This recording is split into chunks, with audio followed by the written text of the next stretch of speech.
It's the Joel Shit Show featuring Joel Shit. Hi, and welcome to the Joel Shit Show. I'm your host, Joel Shit. So I know a lot of people probably want me to talk about the Bay Bridge because one of the cables snapped and weakness in the I-bar that was worked on Labor Day weekend. Keywords, keywords, keywords. Well, it's 60 miles from me. I haven't been on the Bay Bridge in a long time. It is a big deal to me, but I don't have any opinion that's any different than anyone else's. I wish they hadn't done such a crappy job the first time, and I wish they would have taken their time. And were politics involved? Let's just hurry up and get her done so that way we can get the road ready for the commute? Oh, of course. But everyone already knows that, so I don't have much to say about that. Here's what I have a lot to say about. Me! What a surprise. So yesterday on eBay I sold these two paintings by Alvar Senol for $3,000. Maybe it's Senol. I don't remember whether there's a tilde on the end. I'm just going to say Alvar Senol. Two paintings, $3,000. I think that's a pretty good price. There's not a lot of them out there. They're numbered 25. They're twin numbered. They're both numbered 6 out of 25. And but not a lot of people are looking for his work either, so it's just a matter of waiting for someone to come along. So someone came along and they offered $3,000. So we took the offer. I went over to the owner's house to pick the paintings up.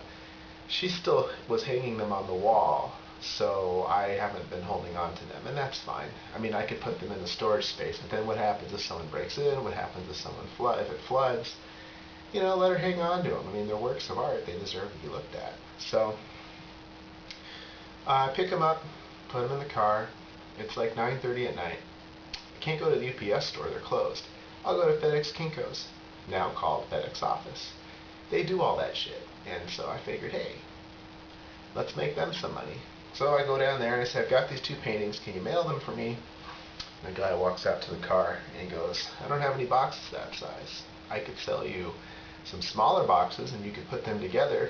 I said, yeah, but then you won't do the packing for me because you're not using your own materials. And he goes, that's right. And I was like, well, what's the point of that? So I was like, what am I going to do? My uncle's really good about these things because he ships a lot of stuff for his business. And, you know, he has a friend that used to run those mail stop places. And so he gets it, right? And so I left him a voicemail because he was busy doing something. And so I didn't hear back, and I said, well, I'll just leave work early tomorrow. And that's what I'm probably going to do. Take it back to the UPS store. We all remember the trouble I had with the UPS store. But, you know, they've got you by the balls. Nobody else will ship for you anything you bring into their store and guarantee their work, which they do. If the stuff arrives damaged, then, you know, besides the insurance, I mean, they take it on themselves, blah, blah, blah. So, you know, can you really put a price on that? They don't seem to think so, and that's why they charge $70. Plus the shipping's another 160 or whatever. And I imagine it'll probably cost that much again this time. The key is making sure they ship them together because otherwise, basically, it's going to be doubled. And I can't afford that. I basically guaranteed the client $2,000 because that's how much she wanted for it. And you'd think, oh, $1,000 is a lot of room to work there. Well, there kind of is, but eBay charges a fee, PayPal charges a fee. There's the cost to ship it, there's the cost to package it. You know, there's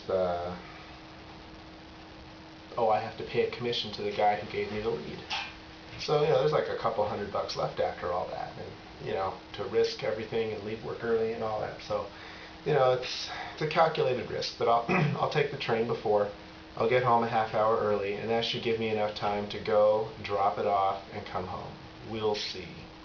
It's kind of hard to say at this point. You know, we'll see what happens. So that's the big news here.